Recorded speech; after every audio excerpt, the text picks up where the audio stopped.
پڑھی اللہم صلی علی سیدنا و مولانا محمد بعدد کل حسنہ و جمالہ و بارک وسلم۔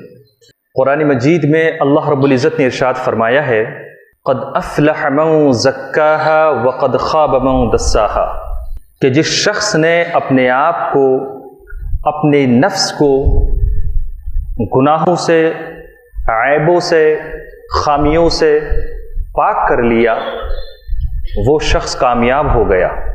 اور جس شخص نے اپنے آپ کو، اپنے نفس کو گناہوں سے، عیبوں سے، برائیوں سے آلودہ کر لیا، وہ شخص ناکام اور نامراد ہو گیا۔ قرآن مجید کی اس آیت کریمہ میں اللہ رب العزت نے انسان کی کامیابی کا راز نفس کے تزکیے میں بتایا ہے۔ چنانچہ جو شخص بھی اپنے آپ کو کامیاب کرنا چاہتا ہے تو اس کے لیے راستہ، اس کے لیے طریقہ یہ ہے کہ وہ اپنے نفس کی خامیوں کو، اپنے نفس کے عیبوں کو دور کرنے کی کوشش کرتا رہے۔ قرآن مجید کے اس حکم پر اگر آپ پوری اسلامی تاریخ کا جائزہ لیں تو آپ کو معلوم ہوگا کہ قرآن مجید کی اس آیت پر سب سے زیادہ جس جماعت نے عمل کرنے کی کوشش کی ہے وہ جماعت صوفیہ ہے۔ یہی وہ جماعت ہے کہ جس جماعت نے اپنا مشن بنایا کہ ہمیں نہ صرف یہ کہ اپنے نفس کی اصلاح کرنی ہے، اپنے نفس کے عیبوں کو دور کرنا ہے، بلکہ جو بھی ہمارے جاننے والے ہیں، ہمارے متعلقین ہیں، ان تمام کے نفس کے عیبوں کو بھی دور کرنا ہے۔ اور اس سلسلے میں صوفیہ کرام نے باضابطہ کتابیں تصنیف کی ہیں، ایک بڑا لٹریچر تیار کیا ہے، جس لٹریچر کے اندر انہوں نے تفصیل کے ساتھ نفس کے اندر پیدا ہونے والی ایک ایک خامی کو نشاندہی کر کے بتایا ہے کہ یہ چیز نفس کے عیبوں میں مانی جاتی ہیں، ان کو اپنے اندر سے نکالیے۔ اس سلسلے میں ایک بڑا اہم نام امام ابو عبد الرحمن سلمی کا ہے۔ انہوں نے باضابطہ ایک کتاب اسی موضوع پر تصنیف کی اور اس کتاب کا نام رکھا عیوب النفس، اور اس کتاب کے اندر انہوں نے نفس کے اندر پیدا ہونے والی 68 خامیوں کو، 68 عیبوں کو شمار کرایا اور سالکین طریقت کو بتایا کہ لوگوں، یہ وہ سارے عیوب ہیں جو کہ تمہارے نفس کے اندر پیدا ہو سکتے ہیں، ان کو اپنے اندر سے نکالنے کی کوشش کرتے رہنا۔ ابھی موقع تو نہیں کہ میں ان 68 عیوب کو آپ کے سامنے بیان کروں، لہٰذا اس کتاب کے اندر سے صرف 2 چیزوں کو میں آپ کے سامنے پیش کرنا چاہتا ہوں۔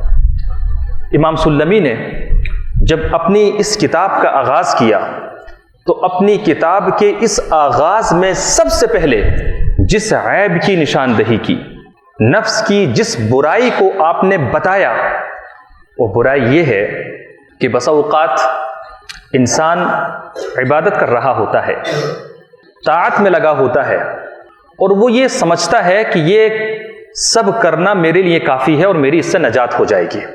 امام سلمی فرماتے ہیں کہ صرف عبادت کر لینے سے، صرف ذکر اور اذکار کر لینے سے اگر کوئی شخص یہ سمجھتا ہے کہ صرف اتنا کر لینے سے اس کو نجات حاصل ہو جائے گی، صرف اتنا کر لینے سے وہ اللہ کی نظر میں مقرب اور محبوب بن جائے گا، تو یہ اس کی نفس کی غلطی ہے اور خطا ہے۔ کوئی بھی شخص جب تک کہ اذکار کے ساتھ ساتھ، عبادات کے ساتھ ساتھ اپنے آپ کو گناہوں سے نہیں بچائے گا، تب تک اسے نجات کی امید نہیں کرنی چاہیے۔ نجات کی توقع اس وقت کرے جبکہ اللہ کے حکم پر پورے طور پہ عمل کر لے، اور اللہ کا حکم اگر ایک طرف عبادات اور فرائض کو انجام دینے کا ہے تو دوسری طرف اپنے آپ کو گناہوں سے بچانے کا بھی ہے۔ اس لیے امام سلمی فرماتے ہیں کہ اگر کوئی شخص صرف عبادات اور اذکار کی بنیاد پہ یہ سمجھتا ہے کہ وہ نجات پا جائے گا تو یہ انسانی نفس کا عیب ہے جس سے بچنے کی ضرورت ہے۔ اور یہ معنی عیب کی یہ قسم کہ جس کی نشاندہی امام سلمی نے کی ہے بالکل کتاب و سنت کے مطابق ہے۔ چنانچہ ہم دیکھتے ہیں حدیث میں آیا ہے کہ حضور علیہ الصلوۃ والسلام کے سامنے ایک دفعہ ایک ایسی عورت کا ذکر کیا گیا کہ جو عورت رات بھر عبادت کیا کرتی تھی اور دن بھر روزے سے رہتی تھی، لیکن اس کے ساتھ ساتھ اپنی زبان سے اپنے پڑوسیوں کو تکلیف پہنچاتی تھی۔ جب حضور علیہ الصلوۃ والسلام کے سامنے اس خاتون کا ذکر ہوا تو حضور نے برملا فرمایا ہی فی النار، کہ وہ عورت جہنم میں جائے گی۔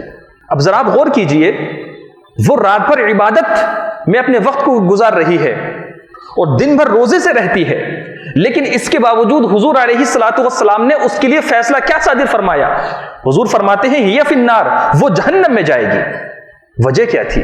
وجہ یہ تھی کہ جو دین کا جو ایک پہلو تھا، یعنی کہ عبادت کو بجا لانا، اس کو تو انجام دیا، لیکن دین کا جو دوسرا پہلو تھا، دین کا جو دوسرا حکم تھا، اپنے آپ کو گناہوں سے بچانا، اس پر توجہ نہیں دی، اور اپنی زبان سے اپنے پڑوسیوں کو تکلیف پہنچاتی رہی، جس کی وجہ سے حضور علیہ الصلوۃ والسلام نے فرمایا ہی فی النار، وہ جہنم میں جائے گی۔ اسی مجلس میں حضور علیہ الصلوۃ والسلام کے سامنے ایک دوسری خاتون کا ذکر ہوا۔ حضور سے کہا گیا یا رسول اللہ، ایک اور عورت ہے، وہ صرف فرض نمازیں پڑھتی ہے، کوئی لمبی چوڑی عبادت نہیں کرتی، صرف ماہ رمضان المبارک کے روزے رکھتی ہے، اس سے زیادہ روزے نہیں رکھتی، اور کچھ صدقہ کر لیتی ہے، یا رسول اللہ اس کے بارے میں فرمائیے۔ تو حضور علیہ الصلوۃ والسلام نے فرمایا ہی فی الجنہ، وہ جنتی ہے، جنت میں جائے گی۔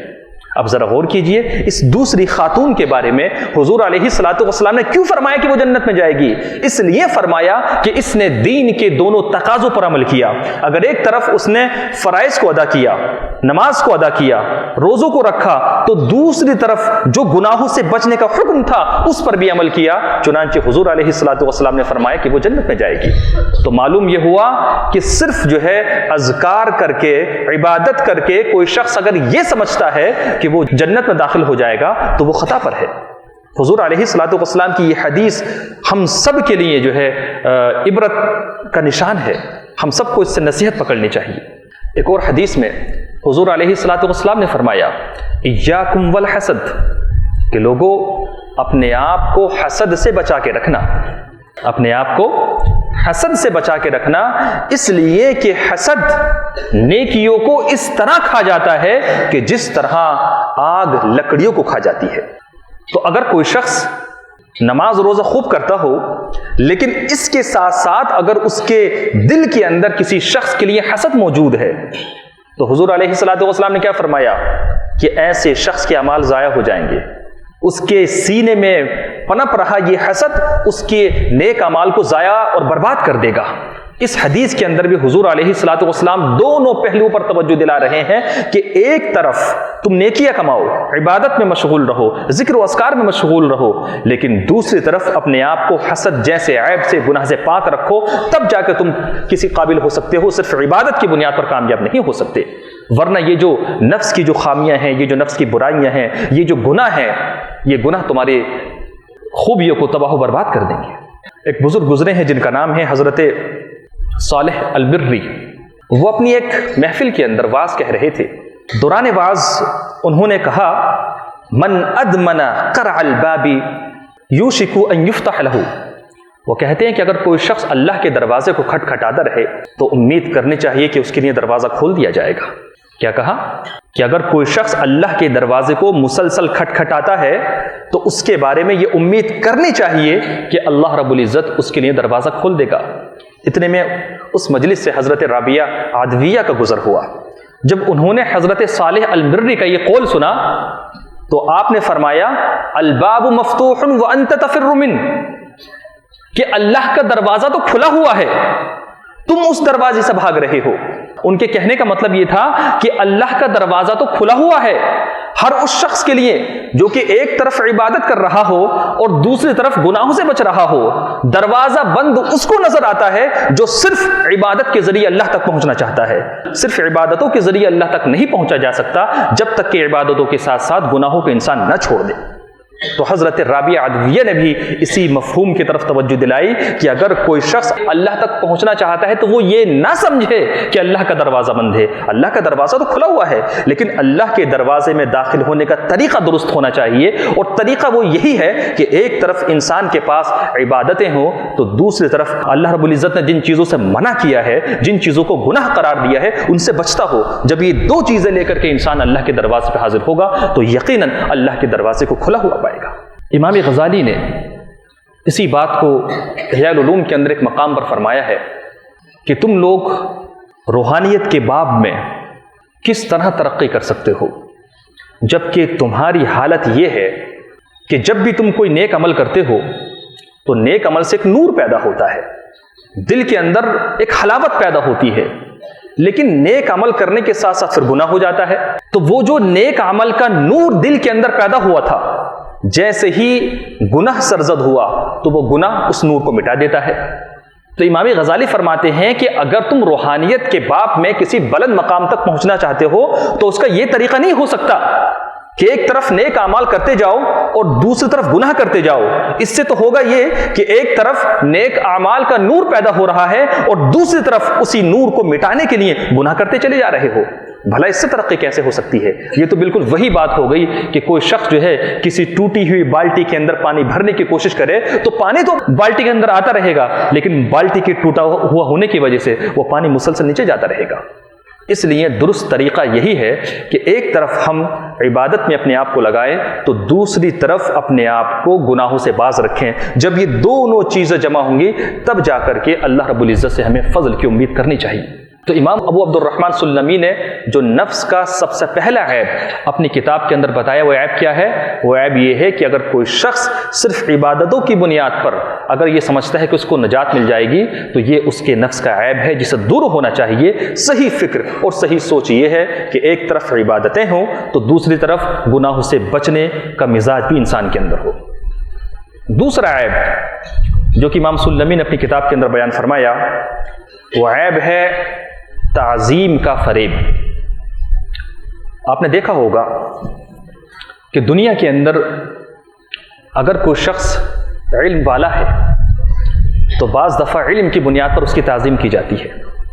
اگر کوئی شخص متقی اور پرہیزگار ہے تو اس کے تقوی اور پرہیزگاری کی بنیاد پر اس کی تعظیم کی جاتی ہے. اگر کوئی شخص کسی پروفیشن میں بہت ماہر ہے تو اس کی پروفیشن کی بنیاد پر اس کی تعظیم کی جاتی ہے. اگر کوئی شخص سماج میں کوئی اثر و رسوخ رکھتا ہے تو اس کی وجہ سے اس کی تعظیم کی جاتی ہے.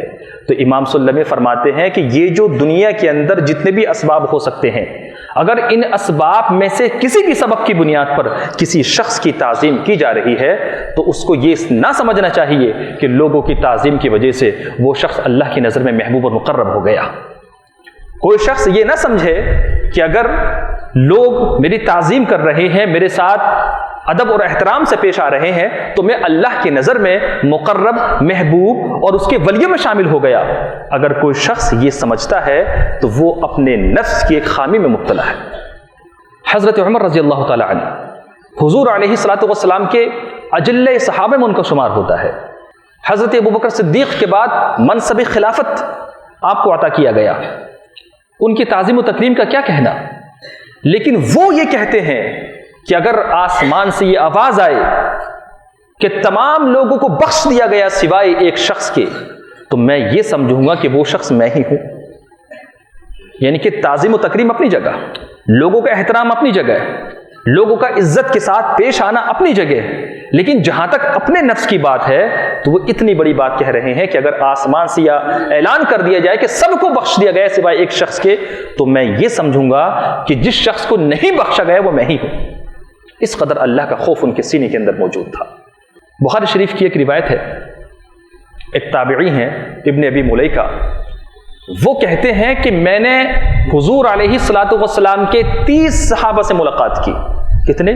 30 صحابہ سے ملاقات کی، اور میں نے پایا کہ وہ سب کے سب اپنے بارے میں یہ خوف رکھتے تھے کہ کہیں میں منافق تو نہیں ہوں.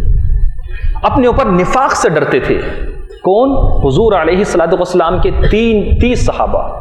ظاہر سی بات ہے جو لوگ طبقے تابعین میں ہوں گے تو تابعین صحابہ کا کتنا احترام کیا کرتے ہوں گے نسبت رسالت کی بنیاد پر.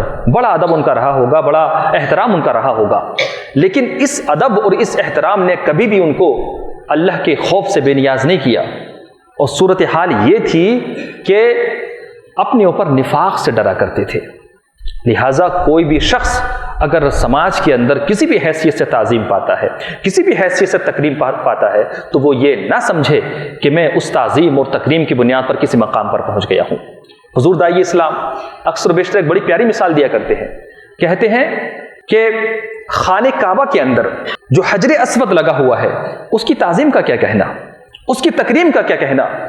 ہر سال نہ جانے کتنی بڑی تعداد میں لوگ اس کی تعظیم کرتے ہیں، اس کی تکریم کرتے ہیں، اس کو بوسہ دیتے ہیں، لیکن آج تک وہی حجر اسود کہ جب سے خانہ کعبہ کی دیوار میں نصب کیا گیا ہے آج بھی پتھر کا پتھر ہی ہے، انسان نہیں بن گیا، فرشتہ نہیں بن گیا۔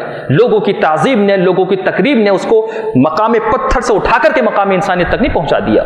تو جس طرح بہت بڑی تعظیم اور تکریم پانے کے باوجود ایک پتھر پتھر ہی رہا، حجر حجر ہی رہا، اسی طرح انسانوں کو یہ سمجھ لینا چاہیے کہ اگر اس کی تعظیم کی جا رہی ہے، اس کی تکریم کی جا رہی ہے، تو لوگوں کی تعظیم کی وجہ سے، لوگوں کی تکریم کی وجہ سے وہ کسی مقام پر نہیں پہنچا۔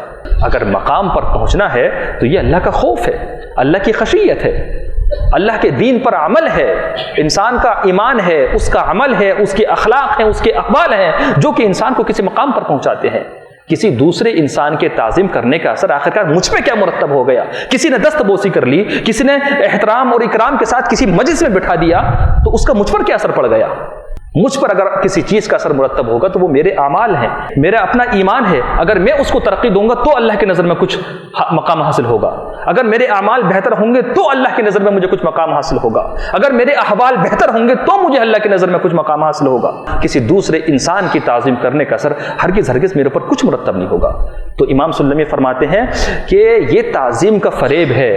اگر کوئی شخص یہ سمجھتا ہے کہ اگر کسی نے میری تعظیم کر دی تو میں کچھ ہو گیا، یہ انسانی نفس کا عیب ہے جس سے بچنا چاہیے۔ تو امام صلی اللہ علیہ وسلم نے یہ دو چیزیں اپنی اس کتاب کے اندر بیان کی ہیں۔ میں نے چاہا کہ آج کی اس محفل میں یہ دو چیزیں آپ کے سامنے بیان کر دوں۔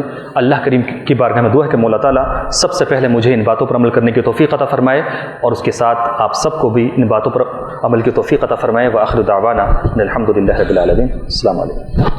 اللهم صل على سيدنا مولانا محمد وعلى آل سيدنا مولانا محمد بعدد كل حسنه وجماله وبارك وسلم۔ اللهم انت السلام منك السلام وحينا ربنا بالسلام وقلنا دار السلام تبارك ربنا وتعالى يا ذا الجلال والإكرام۔ اللهم ثبت اقدامنا على الصراط المستقيم، اللهم ثبت اقدامنا على الصراط المستقيم، اللهم ثبت اقدامنا على الصراط المستقيم۔ قال الله تعالى في شان حبيبه ان الله وملائكته يصلون على النبي يا ايها الذين امنوا صلوا عليه وسلموا تسليما۔ اللهم صل على سيدنا مولانا محمد وعلى ال سيدنا مولانا محمد بعدد كل حسنه وجماله وبارك وسلم۔ سبحان ربك رب العزة عما يصفون وسلام على المرسلين والحمد لله رب العالمين۔ لا اله الا الله۔